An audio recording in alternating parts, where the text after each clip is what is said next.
행성성과 행성주의입니다.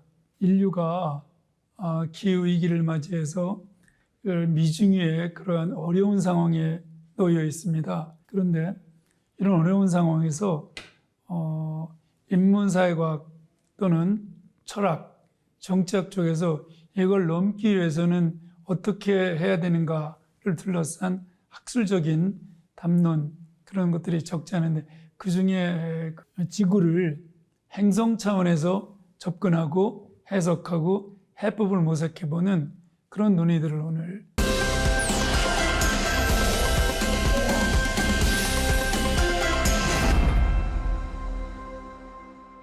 네, 안녕하십니까. 저는 연세대학교에서 가르치고 있는 박명림이라고 합니다.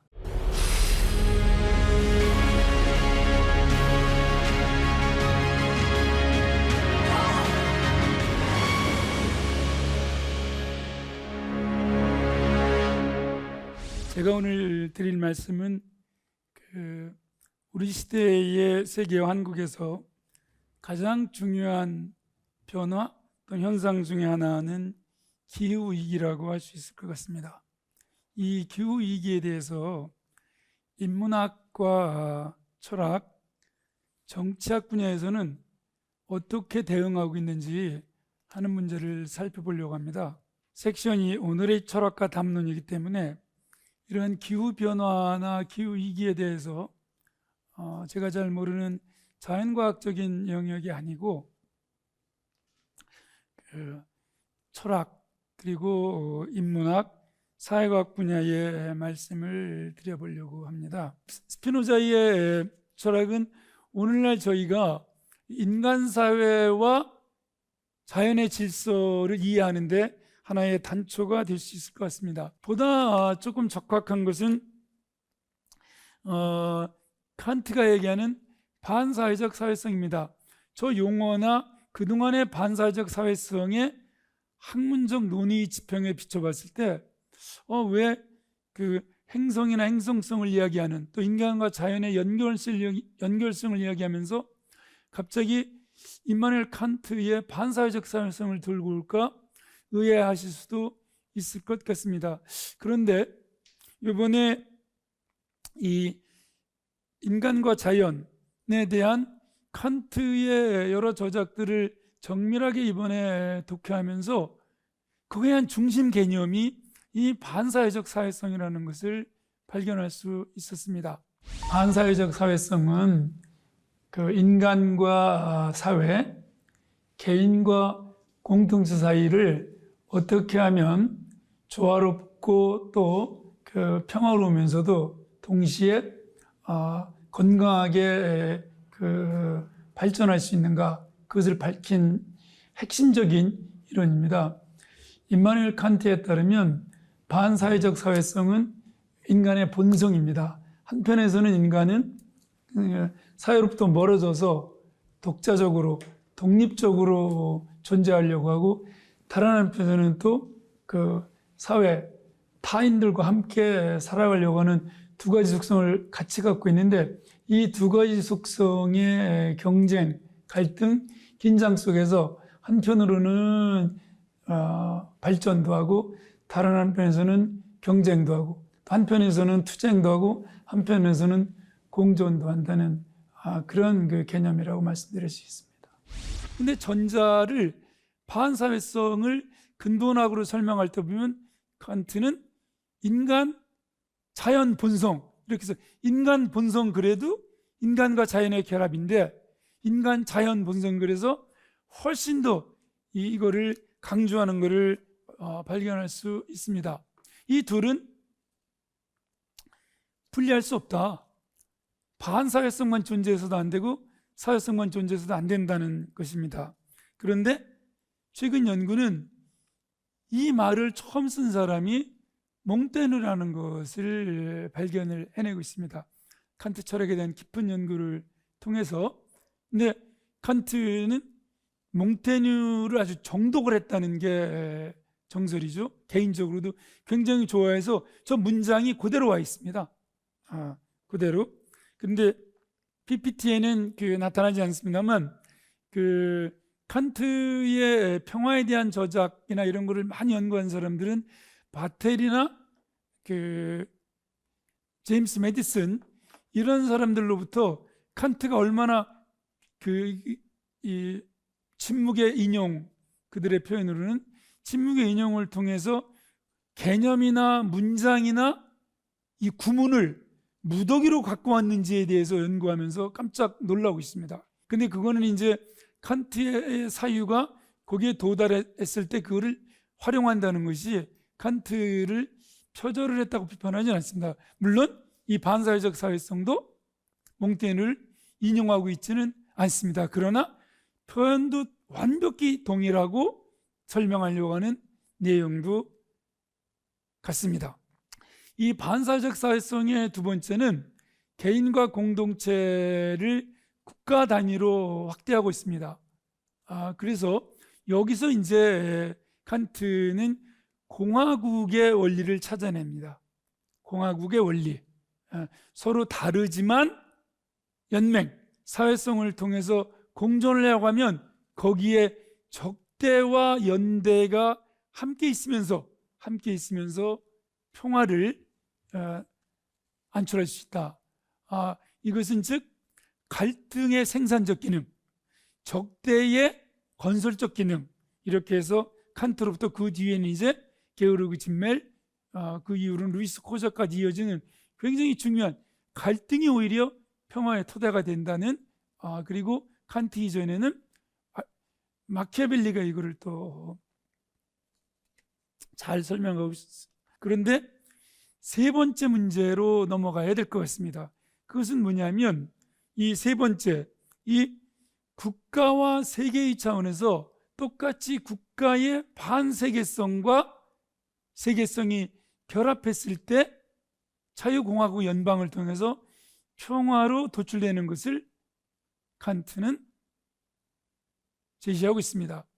임마누엘 칸트는 그때까지 존재하던 그 평화 이론의 차원을 확 바꾸는 철학자입니다. 보통 국가 평화 또는 종교가 이야기하는 개인 평화, 이거를 많이 얘기했지만 임마누엘 칸트는 세계 평화를 이야기했습니다. 그래서 칸트는 어떻게 하면 인간 공동체 전체의 평화를 이룰 수 있을 것인가, 그걸 아주 고민을 많이 했는데, 인간 본성으로서 조금 전에 말씀드린 반사회적 사회성을 개인과 사회, 그다음에 국가와 세계, 인간과 자연, 이런 차원으로 점점 더 확장시키고 보편적 지평으로 나아갔습니다. 그리해서 가장 좋은 평화 상태는 자유로운 개인들, 자유로운 국가들이 연합하고 연방을 해서 그 국내 수준에서는 민주공화국을 만들고 세계 수준의 연방국가를 만들어서 자유로운 개인들이 연대해서 공화국을 만드는 것이 국내 평화를 갖고 오고, 또 자유국가가 연합해서 연방을 만드는 것이 세계 평화를 갖고 온다는 그런 아주 가장 웅장하고도 동시에 가장 정교한 평화 이론을 제시했습니다. 반사회적 사회성은 인간과 자연을 설명하는 데 있어서도 아주 적합한, 아직 이런 논의를 발견하지는 못했습니다만 제가 과문해서 그런지, 그건 뭐냐면 반자연적 자연성, 즉 인간은 자연을 개척하고 자연을 정복하고 자연을 개발하려고 하면서도 동시에 자연을 받아들이고 자연에 순응하고 자연에 친화하고 자연과 어울리는 그런 존재라는 것을 보여주고 있습니다. 그래서 저는 이때의 용어들을 조금 이번 기회에 꼼꼼하게 조사를 해봤습니다. 저 자신이 놀랐어요. 이 두 가지가 다 들어있었습니다. 자연법칙, 자연법, 자연권, 이런 것들은 자연에 순응하고 자연 친화적인, 자연에 가까이 돼 자연과 일치될수록 그것이 진정성이 있고 온전하고 완벽하다는 뜻이고, 반대로 자연 상태, 자연 선택, 이런 것은 정반대의 뜻을 담고 있습니다.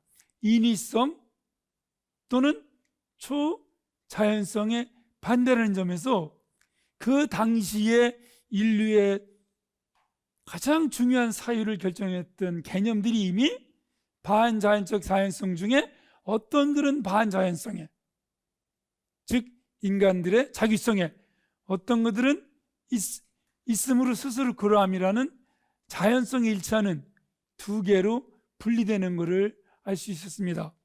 그보다 더 중요한 것은 이 반사회적 사회성을 저희는 그냥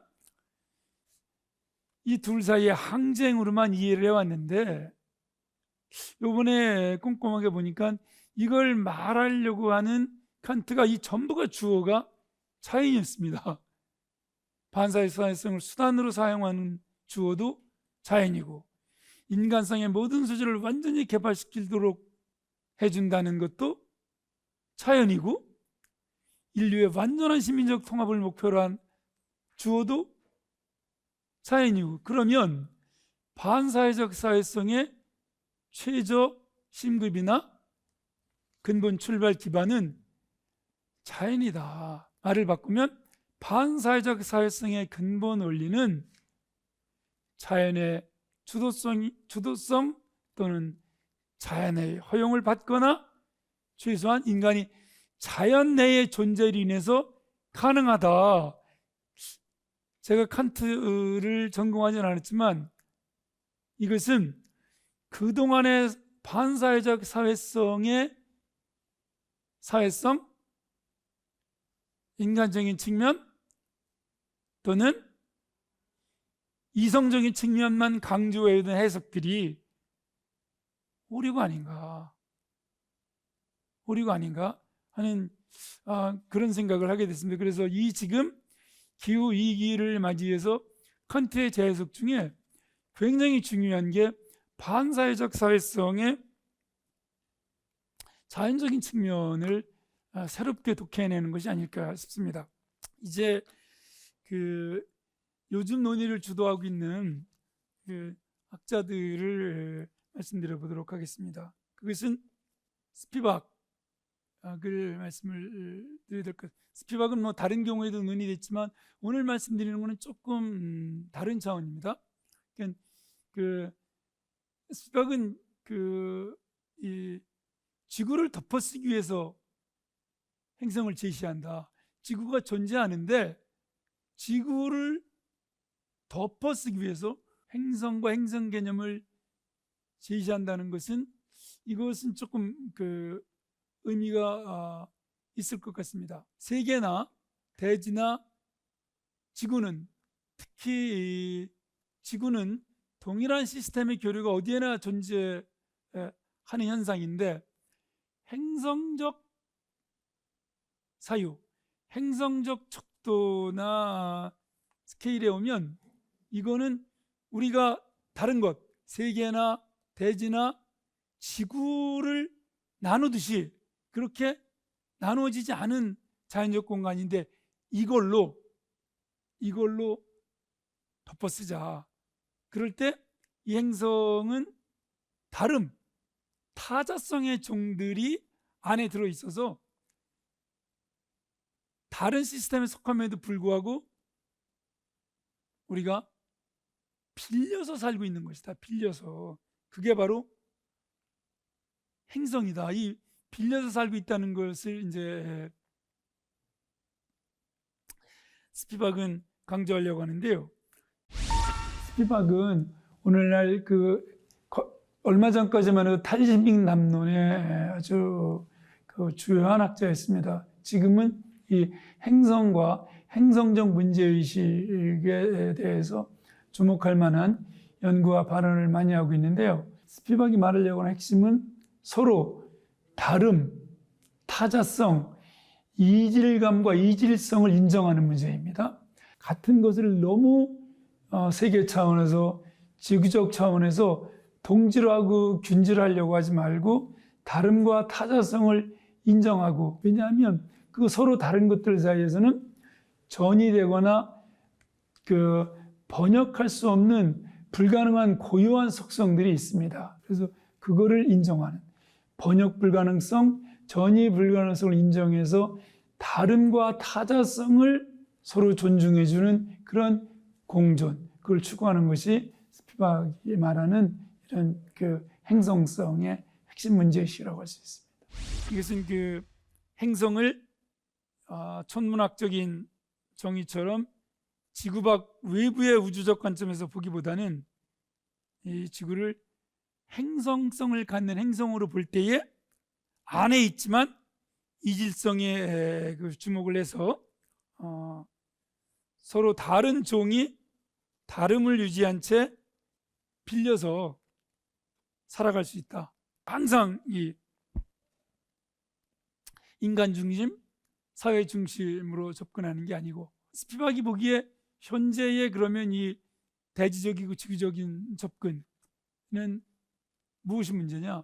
전부 인간에게 유리한 방식으로 지구나 행성에 대한 전이가 이루어지고 있답니다. 그런데 불가능한 것을 인정해야지만 깊은 지구의 역사를 인간이 아니고 지구의 시공간적 척도, 스케일을 바탕으로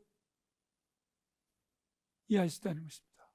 여기서 그 행성적인 것, 그것의 개념을 조금 설명을 드리고 지나가야 될 것 같습니다. 행성적인 것은 이 개념을 처음 만들어낸 코널리라는 그 정치철학자는, 윌리엄 코널리는 그 인간 중심주의, 인간은 예외적이다, 또는 사회 중심주의, 기후 정의 또는 여러 가지 그 기후 위기의 해법들이 여전히 인간 중심적이고 사회 중심적인 것인데, 그래서는 안 된다. 근데 그거는 우리가 아주 중요한 학자들이, 이제 코널리는 루소나 하이에크나 이사야 베를린, 마르크스, 그리고 현대의 한나 아렌트, 하버마스, 존 롤스의 이론을 하나하나 분석해서 전부 아무리 복잡하고 전체적인 사유를 해도 결론은 인간 중심이다. 이거는 이렇게 해가지고는 이렇게 위기가 심화됐는데 극복을 할 수가 없다. 그래서 행성적인 것을 사유할 때 자기 조직화의 능력이 있고, 또 다양한 방식으로 인간에게 영향을 미치는 기후 패턴, 가뭄, 해양 전달, 그런 체계, 종의 진화, 빙하, 허리케인, 비인간적인 인간 이외의 지질학적인 요소들과 마주쳐야 하고, 그것들을 행성적인 것으로 부를 때에 인간과 비인간의 존재 모두를 망라한 새로운 다양한 우리가 복수성과 다원주의의 철학 안에 존재할 수 있다는 것입니다. 스피박 다음에 차크라바티, 요즘 이제 많이 언급이 되고 있고 중요한 이론가로 되고 있습니다. 차크라바티는 다른 학자, 하르톡이라는 학자로부터 역사성 체제라는 개념을 빌어와서 이 역사성을 지구적 체제나 인간적 체제를 넘는 행성적 체제로 나아가야 되지 않느냐라고 제시하고 있습니다. 그 행성을 관계들의 역동적인 총체이고 대지 시스템, 또는 저희가 지구 시스템으로 번역하는 그걸 구성하는 총체로 제안을 하되, 행성을 인간주의 또는 인간사상 범주로 포함시키자. 인간 활동은 사상, 사유에 넣자는 것입니다. 가장 중요한 기준점은 이미 하이데거나 아렌트에서 있는 지구의 행성을 분리해서 구별하는 것. 지구는 인간 중심적 구성물이며 행성은 인간을 탈중심화한다. 그래서 우리 시대는 단지 지구적 시대가 아니라 지구적 시대의 끝점이자 행성적인 것이라 부를 수 있는 시대로 넘어가는 그런 전환점으로 보고 있고, 이 둘, 지구적인 것과 행성적인 것의 분기라는 역사의 한 지점, 역사성의 체제가 지구적 역사성에서 행성적 역사성으로 바뀌어 있다는 것입니다. 근데 이 둘의 차이도 굉장히 큽니다. 네, 지구와 행성의 핵심 차이는 여러 가지가 있습니다만은 지구는 우선 그 인간 중심이고요. 행성은 인간도 포함되지만 인간 이외의 모든 요소들까지 함께 고려하는 것이 큰 차이이고요. 또 그 어떤 주요한 가치 측면에서 보면 지구 또는 지구적인 문제의식은 지속 가능성. 이 지속 가능성은 인간의 존재의 조건을 어떻게 하면 지구와 함께 그 공존하면서 지속 가능한 발전이 일 것인가 하는 것이라면 행성적 것의 핵심은 그 거주 가능성, 거주 적합성입니다. 그것은 뭐냐면 이 행성이 갖는 유해성 때문에 이것을 지속 가능한 발전을 추구하다 보면 오히려 거주는 불가능해질 수 있기 때문에 조금 더 근본적인 차원의 이러한 문제의식이라고 할 수 있습니다. 마무리를 짓겠습니다. 요번에 그 몇몇 중요한 그 개념을 재검토해 보면서 현재의 기후위기 그리고 행성성, 행성 담론에 대한 논의를 정치학적인 이론 틀을 갖고 좀 검토를 해봤습니다. 또 부분적으로는 정치 철학적인 문제도 좀 들어있었고요. 이거를 검토해 보면서 두 가지를 모두에 말씀드린 것을 다시 생각을 해보게 됐습니다. 어떤 새로운 공통 준거나 공통성을 만들어낼 수 있을 것인가가 앞으로 굉장히 중요한 그것은 세계와 대지와 지구와 행성 전체에 걸친 그리고 세계 내에서도 그렇고 두 번째는 자연에 대한 아까 말씀드렸던 두 개의 서로 다른 그러나 확실한 공통 근거였던 그것도 어쩌면 이번을 계기로 해서 인간 본성, 인간 자연 본성 이런 것이 자연에 대한 확고부동한 이해가 바뀌면 과연 인간과 인간 공동체에 대한 이해는 불변으로 지속될 수 있을 것인지 그런 의문을 갖게 되었습니다. 조금 길게 말씀드렸는데 여기서 오늘 발표를 마치도록 하겠습니다. 감사합니다. 기후위기나 행성적 문제의식에 대해서 자연과학 쪽에서는 정말 많은 책들이 나와 있습니다. 오늘은 조금 관점과 시각을 달리해서 철학이나 정치학, 인문학 쪽에서 이 문제를 어떻게 보는가 하는 걸 말씀드렸습니다. 그래서 어떤 부분은 자연과학하고 다를 수도 있습니다. 그러나 오늘 말씀드렸던 학자들의 주요한 저서들은 우리말로도 전부 번역이 되어 있기 때문에 함께 읽으시면 좋을 것 같습니다. 스피박, 차크라바티 또 기후 리바이드는 책들이 번역 나와 있기 때문에 함께 읽으시면 참 좋을 것 같습니다.